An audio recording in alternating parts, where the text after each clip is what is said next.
अब geoid shape हो गया हमारे अर्थ का, हमने देख लिया कि पोल पे जो है ये थोड़ा फ्लैटेन है और इक्वेटर में थोड़ा सा बर्स्ट आउट है, that is your geoid shape, earth like shape. Now earth is a unique planet of our solar system. Unique क्यों कह रहे हैं हम? यूनिक इन द सेंस कि ये एक यूनिक प्लैनेट है बिकॉज यहाँ पे जो कंडीशंस हैं that are very much favourable to support life that founds on earth. तो हमारे सोलर सिस्टम में अगर हम देखें तो only the planet earth is having life. Why? Because favourable conditions हैं। तो क्या क्या कंडीशंस हैं, क्या फेवरेबल कंडीशंस हैं हमारे अर्थ के पास में? तो वी कैन से कि earth is like it's neither too hot nor too cold, बहुत ज्यादा गर्म भी नहीं है और बहुत ज्यादा ठंडा भी नहीं है। ऐसा क्यों है? क्योंकि सोलर सिस्टम में अगर आप देखें तो ये थर्ड प्लैनेट है हमारा सन से। जो वीनस है वो बहुत गर्म है, ठीक है, और उसके बाद हमारा अर्थ आता है। उसके बाद जो प्लैनेट्स हैं वो बहुत ठंडे हैं, जो भी हमारे गैस जायंट्स हैं। तो कहने का अर्थ ये है कि हमारे सोलर सिस्टम में अगर हम प्लैनेट अर्थ की बात करें तो वो इतनी दूरी पे है सन से कि उसका टेम्परेचर ना ही बहुत कम है ना ही बहुत ज़्यादा है। तो वो एक फेवरेबल कंडीशन पैदा करती है हमारे अर्थ पे, जितनी भी लाइफ्स हैं उनको सरवाइव करने के लिए एक अच्छा एटमॉस्फेयर देती हैं। Okay, next point is our earth has water and air, the most essential things to have life. Water and air, और एयर में भी क्या? Oxygen. So life supporting elements जो हैं हमारे वाटर एंड एयर, ये बहुत एसेंशियल है किसी भी लाइफ के सर्वाइवल के लिए। तो ये हमारे अर्थ पे मौजूद हैं।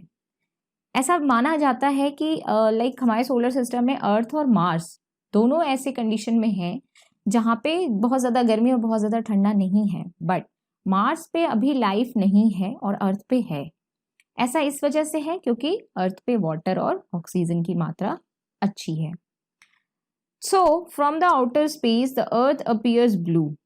अभी हमने डिस्कस भी किया था जब हम सोलर सिस्टम की पिक्चर देख रहे थे कि earth is known as a blue planet. Blue planet क्यों कहते हैं हम उसे? बिकॉज हमारा अर्थ का जो 2/3 पार्ट है, 1/3 is our land and 2/3 is the water, surface is covered by water. So जब भी हम स्पेस से देखते हैं, आउटर स्पेस से अगर हम प्लैनेट अर्थ को देखने की कोशिश करते हैं तो हमारा प्लैनेट अर्थ मैक्सिमम ब्लू दिखता है। अभी हमने जियोइड भी देखा था, तो जब शेप देख रहे थे तो उसमें भी हमें ऐसा ही कुछ नजर आ रहा था। तो हमारा प्लैनेट क्या होता है? अर्थ ब्लू प्लैनेट। एक बार मैं आपको दिखा देती हूँ।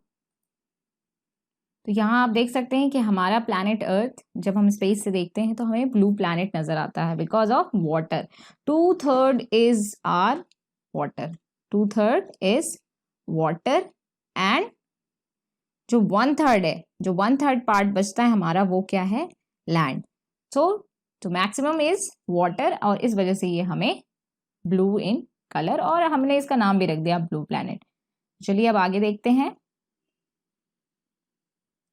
So from the outer space, blue planet is our Earth. Our Earth has only one satellite. One natural satellite. That natural satellite is what? The moon. ठीक है? So हमारे अर्थ के पास सिर्फ एक ही नेचुरल सैटेलाइट है जो हमारे अर्थ के चारों तरफ घूमता है, और वो है हमारा moon. Its diameter is only 1/4 that of the Earth. तो जो हमारे अर्थ का डायमीटर है, अभी हमने देखा था हमारा जो इक्वेटोरियल डायमीटर था, उस डायमीटर के 1/4 है। मतलब मून का जो डायमीटर है वो मून का जो डायमीटर है वो क्या है? 1/4 ऑफ अर्थ डायमीटर, 1/4 है उसका, ठीक है। So it is about 3,84,400 kilometres away from us. तो जो मून है उसके और हमारे बीच में, अर्थ के बीच में ये डिस्टेंस है। The moon moves around the earth in about 27 days. तो चूंकि ये सैटेलाइट है, नेचुरल सैटेलाइट है मून, तो हमारे अर्थ के चारों तरफ जब मून एक चक्कर लगाता है तो वो कितना टाइम लेता है? 27 डेज। 27 डेज में मून एक राउंड कंप्लीट करता है हमारे अर्थ के around. It takes exactly same time to complete one spin. यहाँ एक बहुत ट्रिकी चीज है जो आपको समझने की जरूरत है। मून लाइक कोई भी जो बॉडी है, सेलेस्टियल बॉडी जो हमने डिस्कस की थी, वो स्पेस में हमेशा मूव करती है। लाइक दो तरह से मूवमेंट होता है हर सेलेस्टियल बॉडीज में। वो अपने एक्सिस पे भी स्पिन करते हैं, समझ रहे हैं आप? वो अपनी एक्सिस पे भी स्पिन करते हैं और सन के चारों तरफ वो राउंड लगाते हैं। तो दो तरह के मोशन है, वो हम आगे डिटेल में पढ़ेंगे, बट अभी जानने के लिए यही जानिए कि वो अपने एक्सिस पे भी मूव करते हैं, जिसे हम रोटेशन कहते हैं। एंड जो हम एक्सिस पे मूव करें उसे हम क्या कहते हैं? रोटेशन। रोटेशन एंड रिवोल्यूशन हम डीप में पढ़ेंगे, बट अभी जानने के लिए बस समझिए कि रोटेशन कहते हैं हम जो अपनी एक्सिस पे कोई भी प्लैनेट हुआ या सैटेलाइट मूव करती है, और जो सेलेस्टियल बॉडी सन या जैसे अगर मून है तो वो अर्थ के चक्कर लगा रही है, अगर वो किसी अदर बॉडी के अराउंड घूम रही है ऑर्बिट में, तो उसे हम कहते हैं रिवोल्यूशन। तो उसे हम क्या कहते हैं? रिवोल्यूशन। तो rotation and revolution are the two motions, two movements of the celestial bodies. तो यहाँ पे हमने क्या देखा कि मून जो है अर्थ के रेवोल्यूशन करने में तो 27 डेज लगाता है, and it takes exactly the same time to complete one spin. तो रोटेशन भी जो वो करता है अपने एक्सिस पे मून, वो उतना ही समय लेता है। And this is the biggest reason so that only one side of the moon is visible to us on the earth. अगर आप ऑब्जर्व करें मून को हमेशा, तो कभी भी मून आपको जब भी आप देखेंगे तो आपको लगेगा कि ये पैच ही हमेशा दिखा है हमें, यही शेप, यही जो उस पे चीजें बनी हैं हमें वैसे ही नजर आता है हमेशा मून। तो वो इस वजह से है कि हम मून का दूसरा साइड कभी नहीं देख पाते हैं। क्यों? क्योंकि उसके स्पिनिंग टाइम, उसका जो रोटेशन टाइम है और रिवोल्यूशन टाइम है वो बिल्कुल सेम है। ठीक है, तो ये एक बहुत बड़ा रीजन है और ये बहुत ट्रिकी होता है, तो इस चीज को बहुत ध्यान से समझने की जरूरत है। नाउ हम मून की बात कर रहे हैं। So moon has mountains, plains and depression on its surface. जैसे हमारे अर्थ पे भी फीचर्स होते हैं, माउंटेन्स होते हैं, रिवर्स एंड प्लेन्स एंड पठारे होती हैं, तो उसी तरह से हमारे मून पे भी फीचर्स हैं, लाइक माउंटेन्स हैं, प्लेन्स हैं, डिप्रेशंस हैं। इनके अलग अलग नाम रखे गए हैं। जिन एस्ट्रोनॉमर्स ने इसको डिस्कवर किया, इनके बारे में बताया, उन्होंने उसके नाम भी रखे हैं। So next is moon does not have conditions favorable for life. आपने बहुत जगह पढ़ा भी होगा कि मून के पास एटमॉस्फेयर नहीं है, और वी कैन से कि बहुत थिन एटमॉस्फेयर है। तो जब एटमॉस्फेयर नहीं है, ऑक्सीजन नहीं है या एयर नहीं है, तो अ वेरी एसेंशियल फॉर्म और एलिमेंट टू हैव लाइफ। तो फेवरेबल कंडीशंस लाइफ के लिए मून पे नहीं है। Now next is apart from the stars, planets and satellites, there are numerous tiny bodies which also moves around the sun. These bodies are called asteroids. जब हम solar system देख रहे थे तो हमने डिस्कस किया था कि प्लैनेट मार्स और प्लैनेट जुपिटर के बीच में बहुत छोटे छोटे और बड़े बड़े भी हम कह सकते हैं कि mix size of rocks are going around the sun. और वो सारे रॉक्स एक बेल्ट बनाते हैं, मतलब एक बेल्ट काइंड ऑफ बना हुआ है पाथ, और उसमें बहुत सारे numerous tiny space rocks are moving continuously. So उन्हें हम क्या कहते हैं? Asteroids. They are found between the orbits of Mars and Jupiter. So Mars और जुपिटर के बीच में क्या है? एस्टेरॉइड बेल्ट, जो कि एस्टेरॉइड से भरा हुआ है। सो साइंटिस्ट का ये मानना है कि the asteroids are the parts of a planet which exploded many years back. बहुत सारी थ्योरीज हैं कि लाइक या तो वो पार्ट्स प्लैनेट से टूटे हुए पार्ट्स हैं, या बहुत ऐसा कहते हैं कि जब हमारे प्लैनेट्स फॉर्म हो रहे थे तो रॉकी प्लैनेट जब फॉर्म हुए तो उन्होंने कोलैप्स करके वो प्लैनेट्स बना लिया उन्होंने, और कुछ रॉक्स जो स्पेस में रह गए हमारे रॉकी प्लैनेट्स के बाहर, वो वहीं पे रिवॉल्व करना उन्होंने समय के साथ स्टार्ट कर दिया, और वो एस्ट्रॉइड बेल्ट बना दिया उन्होंने, और गैसेस जो हैं वो गैस प्लैनेट्स बना दिए। सो बहुत सारी थ्योरीज हैं, तो इसमें डीप में नहीं जाते हैं, बट आपको ये जानना है कि asteroids are the parts of planets, और वी कैन से कि वो स्पेस डेबरीज हैं जो बहुत पहले स्पेस में रह गई थी, स्पेस रॉक्स की तरह। So these small pieces of rocks which moves around the sun are all so called meteoroids. So यहाँ बहुत समझने की बात है कि अगर हम सोलर सिस्टम में देखें तो एस्ट्रॉयड बेल्ट में जो स्पेस रॉक्स हैं वो हमारे क्या हैं, एस्ट्रॉयड्स। और उसके अलावा अगर पूरे सोलर सिस्टम में कहीं पे छोटे छोटे स्मॉल पीसेस ऑफ रॉक्स हैं और जो सन के चारों तरफ घूम रहे हैं, ठीक है, उन्हें क्या कहेंगे हम, meteoroids. Asteroids are different and meteoroids are different. So sometimes these meteoroids come near the earth and tend to drop upon it. So इसको थोड़ा सा डिटेल में समझते हैं क्योंकि काफ़ी कंफ्यूजन क्रिएट होती है हमारी एस्ट्रॉइड्स में, मीटेरॉइड्स में, और ये क्या कहना चाह रहे हैं कि मीटेरॉइड्स अर्थ पे भी आते हैं। अच्छा, तो इसको थोड़ा डिटेल में देखते हैं एक पिक्चर से। हमने अभी देखा कि जो स्मॉल टाइनी स्पेस रॉक्स होते हैं वो जो स्पेस में है और जो मूव कर रहे हैं सन के अराउंड, वो क्या है, हमारे मीटेरॉइड्स। जो स्पेस में है वो क्या है, मीटेरॉइड्स। स्पेस रॉक्स जो बहुत छोटे छोटे स्पेस रॉक्स हैं और मूव कर रहे हैं उसे हम मीटेरॉइड्स कहते हैं, just like asteroids, meteoroids.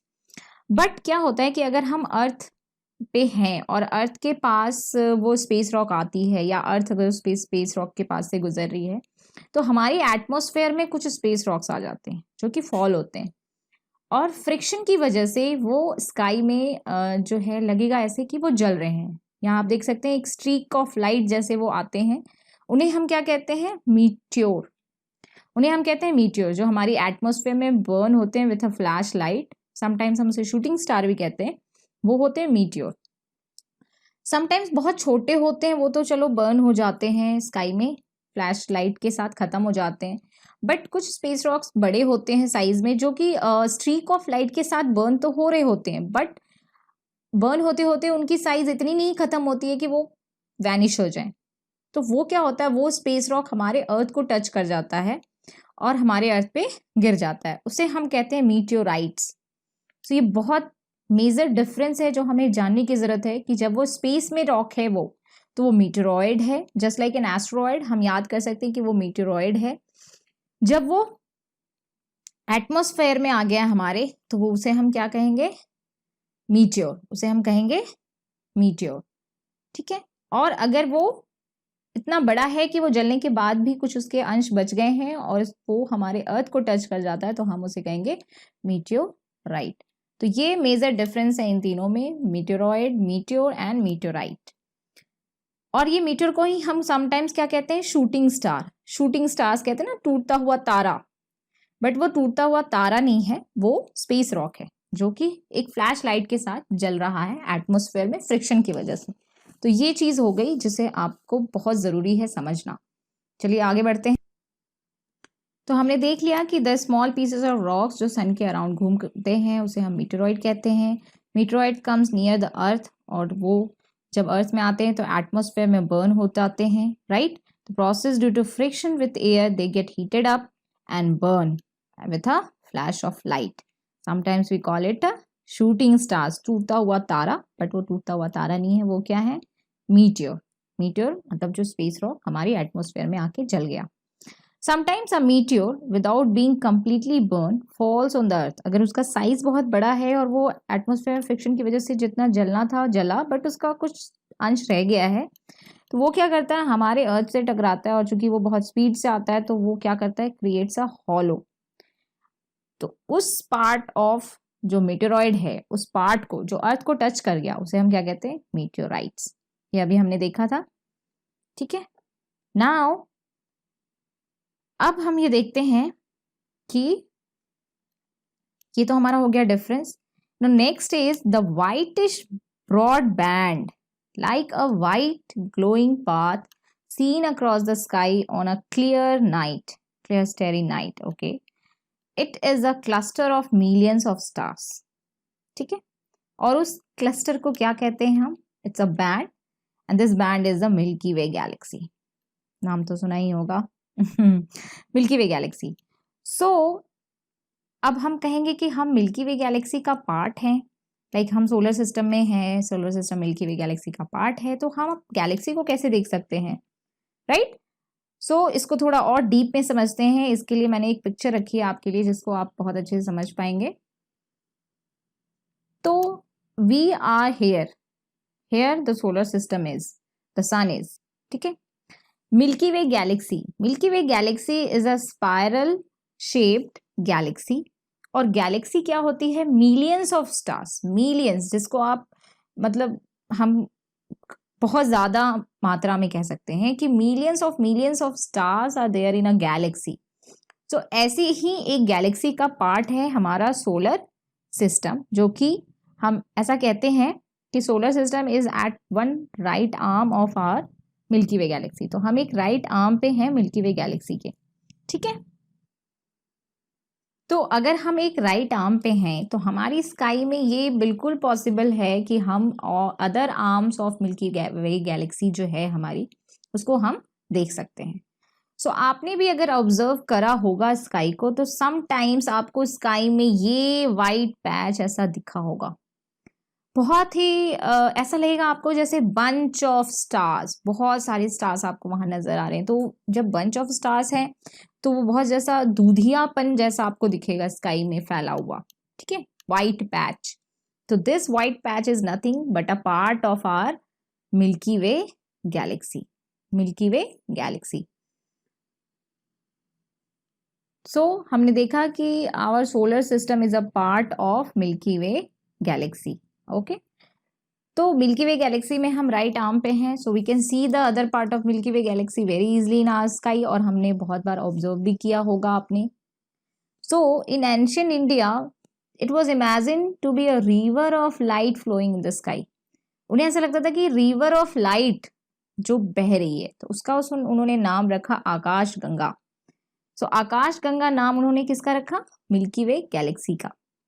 Galaxy, अब हम बात करते हैं कि गैलेक्सी क्या होता है। अभी हमने देखा था कि मिलियंस ऑफ स्टार्स होते हैं, ओके। तो huge system of billions of stars and clouds of dust and gases. Millions of billions of stars are there in a galaxy, and apart from stars there are clouds of dust and gases. और हमने ये भी पढ़ा है ऊपर में कि clouds, we can say कि जो हमारे स्टार्स हैं वो भी गैसेस के फॉर्म होते हैं। तो बाकी जो वहाँ पे है, ठीक है, और हमारे प्लैनेट्स जैसे गैस डस्ट, जो हमारे स्टार डस्ट से हमारे प्लैनेट्स बने हैं लाइक दैट, तो हमारे मिल्की वे गैलेक्सी में हम कह सकते हैं कि it's a cloud of dust and gases. And not only one galaxy is there are millions of such galaxy that makes the universe. ये बहुत समझने की जरूरत है कि जैसे हम एड्रेस की बात करते हैं कि हम कहाँ रहते हैं, तो like we are in India, we are living in India, और इंडिया में हमारा सपोज स्टेट्स में डिवाइडेड है, फिर स्टेट्स में हम देखते हैं तो डिस्ट्रिक्ट्स हैं, फिर cities and like that. But अगर हम इंडिया के बाहर जाते हैं, so we are a part of Asia, and then we are part of a continent, and then on the earth. But after earth अगर हम अपने गैलेक्टिक एड्रेस की बात करें, कॉस्मोस में हम कहाँ पे हैं, यूनिवर्स में हम कहाँ पे हैं, तो हम कह सकते हैं कि हम like we are the part of earth, and then earth is a part of solar system, then the solar system is a part of milky way galaxy, and वहां पे सिर्फ एक गैलेक्सी नहीं है, millions of galaxies are there, and all these compromise जो भी है, सारी चीजें मिलके क्या बनाती हैं? यूनिवर्स। सारी चीजें मिलके क्या बनाती हैं? The universe. Okay, got my point? Okay, अब हम नेक्स्ट देखते हैं प्लैनेट्स के बारे में। हमने मार्स और अर्थ तक डिस्कस कर लिया था, फिर हमने मीटेरॉइड्स, एस्टेरॉइड्स डिस्कस कर लिया। Then now next is Jupiter, Saturn, Uranus and other planet, जो भी हमारे नेपच्यून है। ओके, यहाँ पे है कि Jupiter, Saturn and Uranus have rings around them, and these are belts of small debris. तो जो इन प्लैनेट्स के अराउंड रिंग्स हैं वो क्या है? स्मॉल डेब्रीज है, मतलब उनका एक बेल्ट बना हुआ है, डेब्रीज का, small small dust and rocks का, गैसेस का एक बेल्ट बना हुआ है। And those who study the celestial bodies and their movements are known as astronomers. So astronomers are the people who used to study about the celestial bodies like stars, the planets, all these, जितनी सारी चीजें हमारी पास अभी information है वो किन्होंने बताई है? Astronomers ने। एस्ट्रोनॉमर्स द्वारा जो इंफॉर्मेशन है वो हमें इन सारे प्लैनेट्स और सारी सेलेस्टियल बॉडीज के बारे में बताती हैं। आपने नाम सुना होगा आर्यभट्टा का. Aryabhata was a famous astronomer of our ancient India, and he said that moon and the planets shine due to reflected sunlight. उन्होंने बहुत पहले ही बता दिया था कि मून और जो प्लैनेट्स हैं हमारे सोलर सिस्टम में कह लें या यूनिवर्स में कह लें, तो मून जो है और सन जो नेचुरल सैटेलाइट्स हैं, प्लैनेट्स हैं, वो सिर्फ शाइन इस वजह से करते हैं क्योंकि उनके पास सनलाइट आती है और रिफ्लेक्ट होती है. सो लाइट इज द, अब ये हमें सबको पता है कि light is the fastest thing in universe, we can say. So light travels at the speed of about 3 lakh kilometre per second, और sometimes we can say 3 into 10 the power 8 metre per second. तो kilometre is 3 lakh and जब हम इसे metre में convert करते हैं तो 3 into 10 power 8 metre per second. This is the speed of light, और इससे ज्यादा तेज अभी तक कुछ भी नहीं है. So light travels at this speed and is the fastest thing in our universe. So that fastest light of the sun takes about 8 minutes to reach the earth. Wow. तो ये जो फास्टेस्ट लाइट है जिसकी speed इतनी ज़्यादा है, उसे भी इतनी दूरी पे है हमारा सन हमारे अर्थ से कि उसे भी हमारे अर्थ तक पहुंचने में कितने मिनट लगते हैं? 8 minute. 8 minutes to reach the earth. चलिए फिर आगे देखते हैं.